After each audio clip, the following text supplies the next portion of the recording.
Baik, Assalamualaikum warahmatullahi wabarakatuh. Selamat pagi semuanya. Hari ini Pak Guru akan menjelaskan, karena ini pertemuan pertama untuk semester genap. Baik, Pak Guru akan menjelaskan tentang materi apa yang akan kita pelajari di matematika semester 2 ini. Untuk materi matematika kelas 8 semester 2 yang akan kita pelajari adalah yang pertama, bab satunya itu adalah tentang teorema Pitagoras. Ya, teorema Pitagoras. Nah, teorema Pitagoras ini di sini kita akan mempelajari tentang segitiga siku-siku. Hubungan segitiga siku-siku dan berapa hal di dalam segitiga siku-siku itu. Oke, materi pembelajaran yang akan kita pelajari dalam teorema Pitagoras itu yang akan pertama adalah kita akan menemukan tentang teorema Pitagoras. Ya, yaitu dari sebuah segitiga siku-siku nanti ada hubungan sehingga kita dapatkan menemukan rumusnya, ya, rumus dari teorema Pitagoras itu sendiri. Nanti rumus dari teorema Pitagoras itu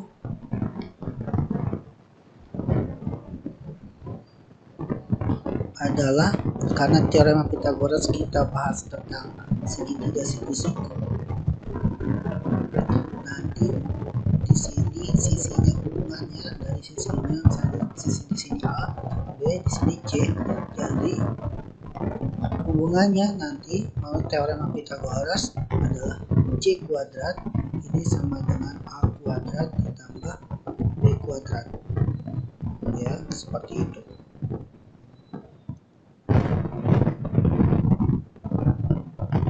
Selanjutnya, yang kedua adalah menentukan jenis segitiga jika diketahui panjang sisinya.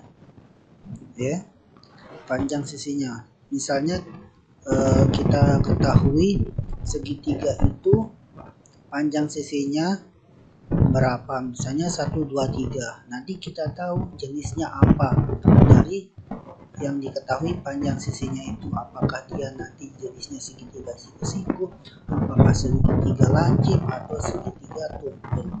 Ya, itu yang akan kita pelajari. Yang ketiga adalah triple Pitagoras. Di triple Pitagoras ini, triple Pitagoras itu adalah kumpulan dari 3 bilangan positif. Namanya triple, ya, triple itu kan 3 bilangan positif yang memenuhi teorema Pitagoras, yang memenuhi rumus ini nanti. Ya, triple Pitagoras adalah kumpulan 3 bilangan asli, 3 bilangan positif yang memenuhi teorema Pitagoras. Ya. Selanjutnya, perbandingan sisi segitiga siku-siku khusus. Nah, nanti perbandingan sisinya dari sisi segitiga siku-siku khusus ini ada berapa sudut, ya, ada yang 30 derajat, nanti ada segitiga siku-siku yang sudutnya 60 derajat. Nanti kita ada perbandingan nanti sisinya itu. Ada kita temukan nanti pola dari segitiga tersebut. Selanjutnya, penerapan teorema pelajari penerapan dari teorema Pitagoras itu. Adapun beberapanya itu contohnya adalah menghitung tinggi menara bisa pakai teorema Pitagoras, atau menghitung juga tinggi bendera juga bisa, ya, dengan teorema Pitagoras. Oke, untuk teorema Pitagoras materinya sampai ini saja, nanti akan kita pelajari. Yang selanjutnya kita masuk ke bab 2. Bab 2 itu kita masuk ke materi lingkaran.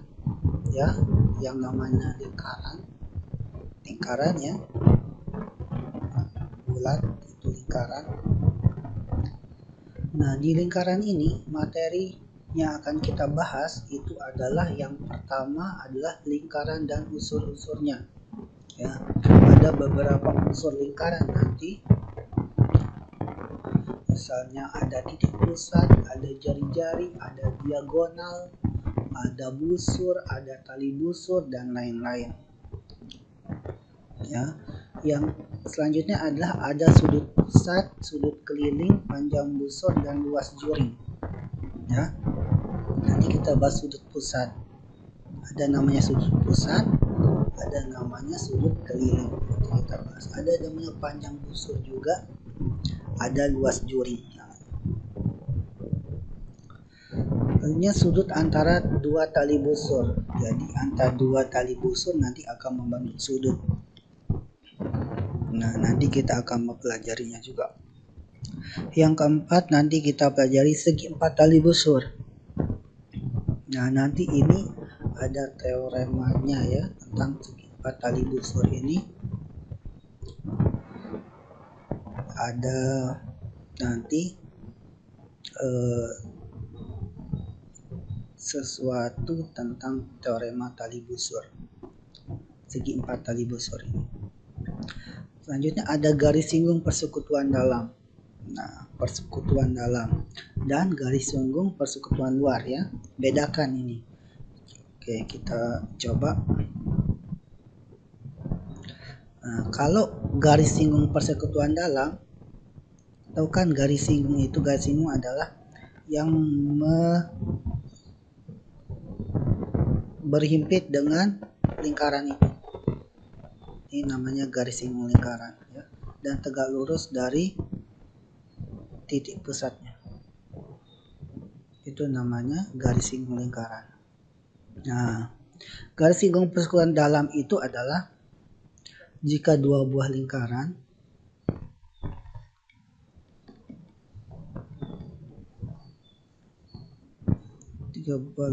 misalnya seperti ini ya, lingkarannya ada garis singgungnya di sini melalui dalam. Ini namanya garis singgung persekutuan dalam. Yang ini. Kalau dia melewat luar, contohnya seperti ini.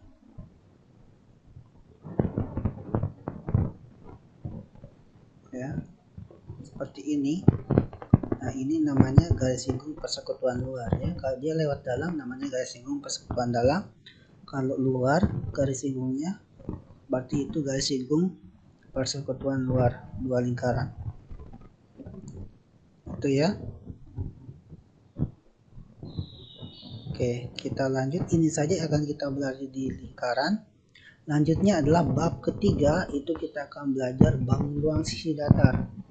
Nah, kalau kita bahas bangun ruang, ada banyak sebanyak bangun ruang, kubus, balok, ada berapa jenis nanti kita akan bahas. Yang akan bahas kita pertama itu adalah materi yang akan kita pelajari tentang kubus dan balok ya, kubus dan balok, tentang unsur-unsurnya, ada titik sudut, ada namanya rusuk, ada namanya diagonal, ada namanya rusuk, ada namanya sisi, di kubus dan balok itu ada namanya sisi, ada namanya titik sudut, ada namanya rusuk, ada juga nanti ada namanya diagonal ruang, ada diagonal bidang, dan bidang diagonal. Itu yang kita bahas. Dan juga kita bahas luas permukaan. Oke, catat dulu ya. Untuk kubus dan balok di bangun ruang sisi datar kita bahas juga nanti adalah luas permukaannya.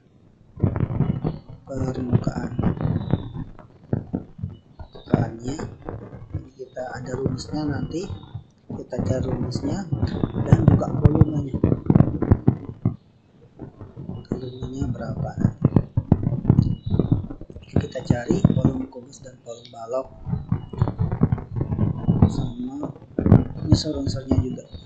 Oke, next selanjutnya adalah prisma.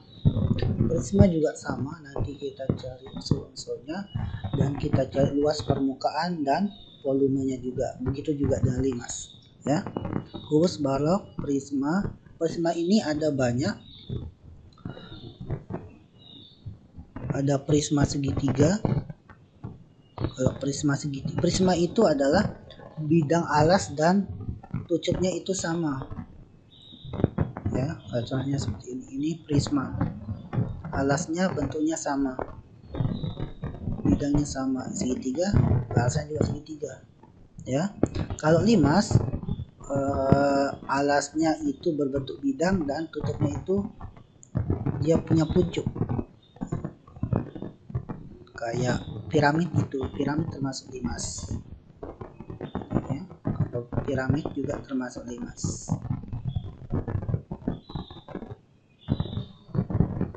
ya, seperti itu. Nanti kita akan cari luas permukaannya, kita cari volumenya juga dari masing-masing bangun ruang ini, ya. Itu saja yang akan kita pelajari di bangun ruang sisi datar. Yang selanjutnya kita bahas statistika. Dan statistika kita akan membahas tentang data, menganalisis data itu ada banyak. Dan untuk analisis data, untuk menganalisis data dalam statistika, oke. Statistika itu adalah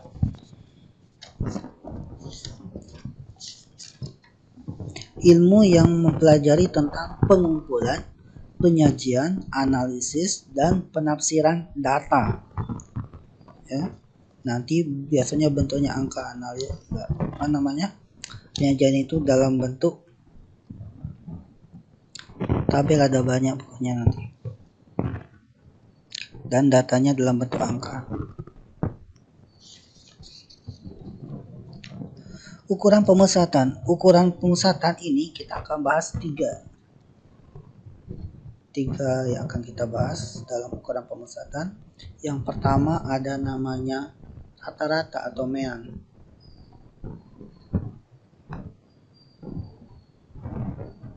Rata-rata atau bahasanya mean, rata-rata data. Yang kedua kita bahas juga rata-rata itu ada rata mean data tunggal,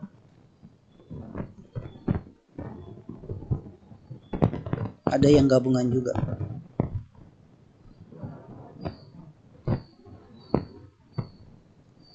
Selain mean, kita akan juga bahas median. Median itu adalah nilai tengah. Sama median juga kita bahas median data tunggal, ya. Yang ketiga ada namanya modus. Modus itu adalah nilai yang paling sering muncul, data yang paling sering muncul, ya. Itu namanya modus. Nah, itu saja di ukuran pemusatan. Selanjutnya ukuran penyebaran data. Di ukuran penyebaran data kita akan membahas yang pertama jangkauan, yang kedua ada namanya kuartil, dan ada namanya simpangan kuartil.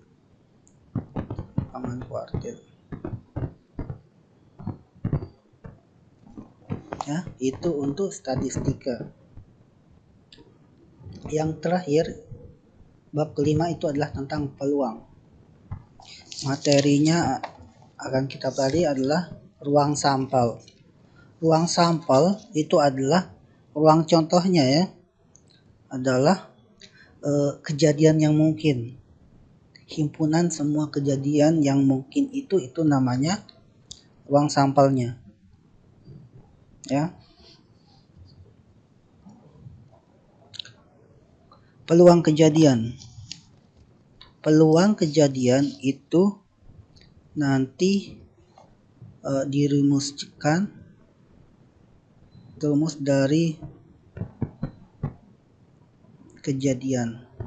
Peluang kejadian itu adalah FA sama dengan NA dibagi NS.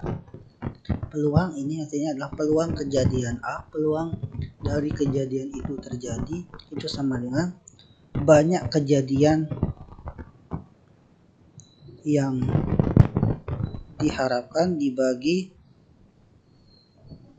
jumlah percobaannya berapa kali. Itu ya. Ada namanya kejadian majemuk. Oke, itu yang terakhir. Baik. Sekian. Itu saja. Jangan lupa belajar. Semangat untuk mempelajari matematika. Sekian dan terima kasih.